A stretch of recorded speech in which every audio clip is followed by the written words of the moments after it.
keadaan warungnya tuh rame gitu. Emang warungnya tuh dari gubuk gitu loh guys. Akhirnya dia tidurlah di situ.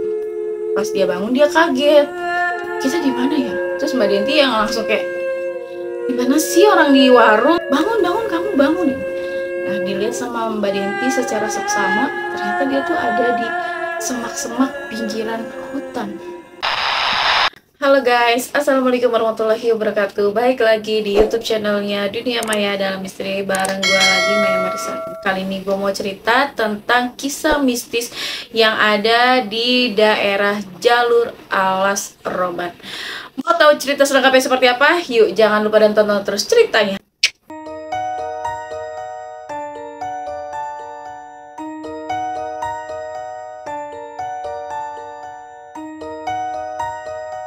Kisah ini diceritakan langsung oleh narasumber yang namanya Denti. Jadi si Mbak Denti ini, dia kan mau pulang ke rumah keluarganya. Yang pasti rumah keluarganya itu ngelewatin yang namanya hutan Alas Roban. Dia nih udah wanti-wanti banget sama si suaminya. Dia bilang gini nih sama si suaminya, Mas, nanti kalau kita masuk jalur Alas Roban itu dalam keadaan atau waktu yang emang udah malam, mendingan kita tunggu dulu lah, cari dulu lah penginapan sebelum kita masuk ke jalur Alas Roban gitu.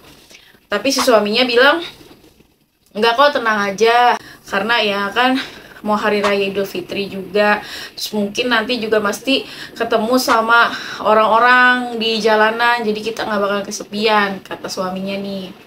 Suaminya ini namanya Mas Agus. Berangkatlah dia nih dari Jakarta menuju rumah ibunya yang ada di daerah Jawa sana.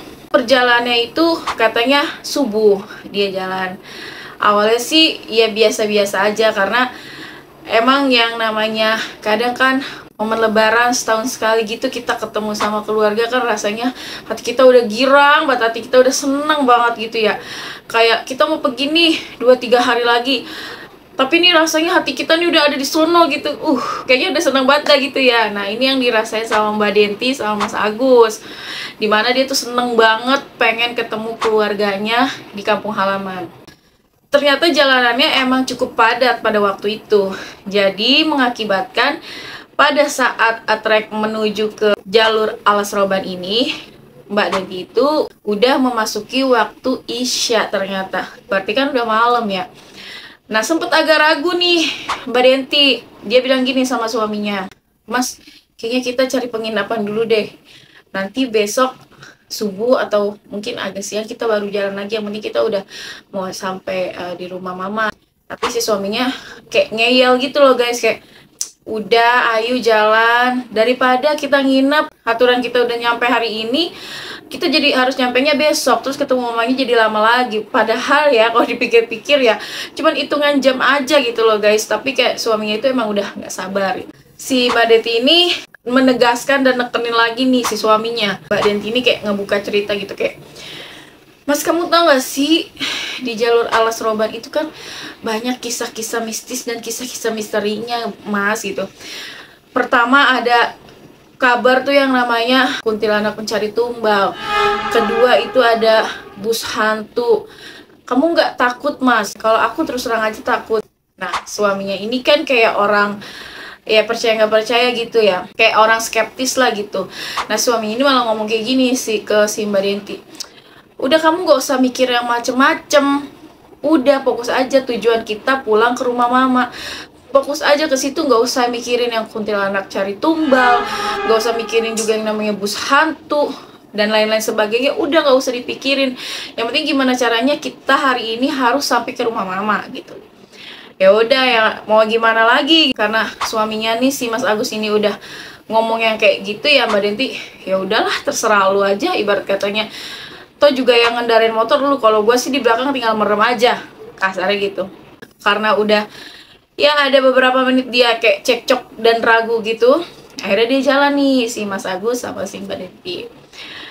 Dan pas di pertengahan jalan itu tiba-tiba gerimis guys, kata Mbak Denti. Nah, kan mendadak dia jadi kayak berhenti dulu nih motornya ke tepi gitu, dimana dia harus memakai jas hujan kan. Udah jalanannya pun berkelok-kelok, udah jalanannya pun nanjak, kiri kanannya juga hutan, ditambah lagi gerimis gitu, kayak creepy-nya tuh dapet banget. Terus tuh Mbak Denti tuh ya, pas suaminya nih Mas Agus nih lagi pakai jas hujan, nah si Mbak Denti ini tuh kayak bermain dengan ilustrasinya gitu, bermain dengan feelingnya gitu, kayak dia tuh berpikir kayak gini, berhalusinasi kayak gini. Gimana sambil pakai jas hujan ya guys, kayak gimana ya kok tiba-tiba ada kuntilanak lewat, terus gimana kok tiba-tiba ada bus hantu. Jadi dia tuh kayak gak fokus gitu karena setakut itu dia sama jalur itu gitu. Dan pada saat itu tuh, pada saat dia berhenti pun itu mobil, terus yang namanya bis itu jalan tuh nggak ngendahin lah gitu, kayak udah jalan-jalan aja gitu. Sampai pada akhirnya dia selesai pakai jas hujan, akhirnya agak sepi nih jalanan, karena kan pada saat dia pas pakai jas hujan itu banyak mobil dan kendaraan lainnya emang yang jalannya tuh ngebut. Setelah itu nih guys, pas dia pakai jas hujan udah selesai, nah dia udah mau jalan lagi, Mbak Denti tuh ngerasa panik di hatinya gitu, kayak aduh udah deh gue merem aja gitu. Dia tuh kayak baca-baca gitu dalam hatinya, apa aja tuh dibaca-baca sama dia, ayat kursi lah segala macam itu dia baca semuanya. Sampai pada akhirnya dia tuh kayak ya udah nggak ada apa-apa kali, orang suami gue tuh kayak berani lah gitu. Nah alhasil udah di perjalanan lagi, nah si suaminya ini ngomong ke Mbak Denti tapi dengan nada yang agak kedinginan, agak sedikit menggigil, plus suaranya pun pelan. Nah dia ngomong kayak gini ke Mbak Denti, "Dek, coba kamu lihat di depan deh. Aku salah lihat apa emang ada?"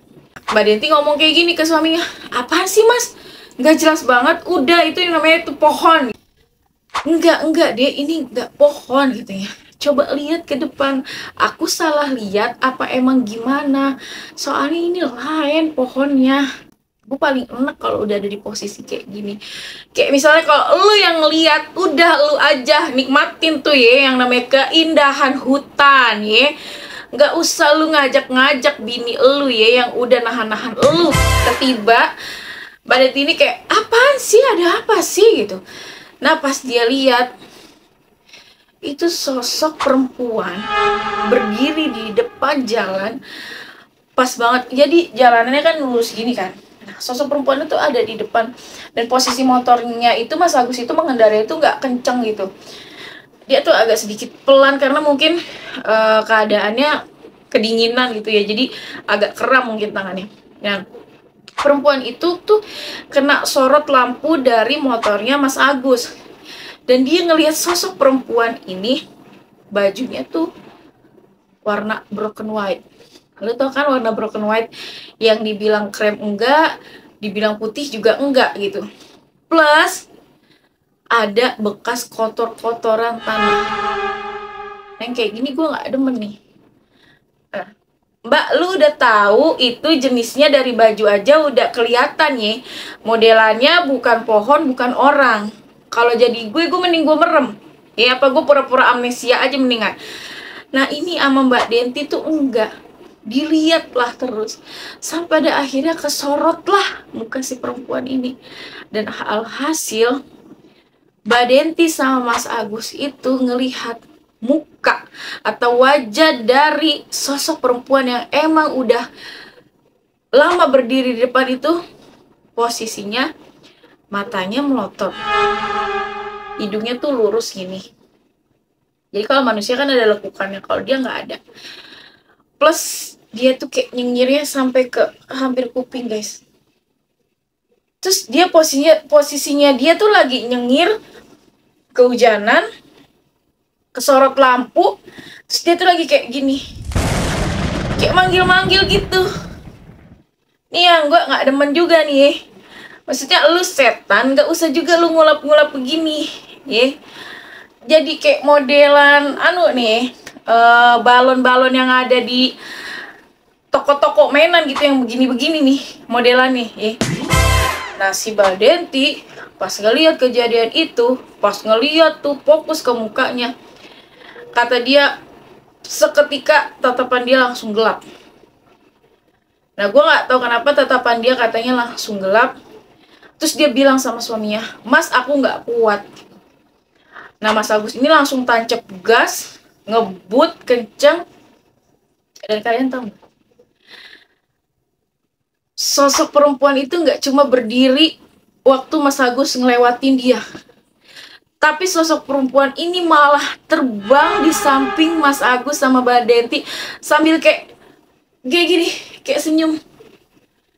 Gila, lu bisa ngebayangin gak sih lu tuh naik motor terus diiringin bukan sama yang namanya temen lu konvoy, tapi lu diiringin sama kuntilanak. Modelannya begitu. Kalau gue langsung gue gak suka begitu kan, keadaannya nggak enak gitu.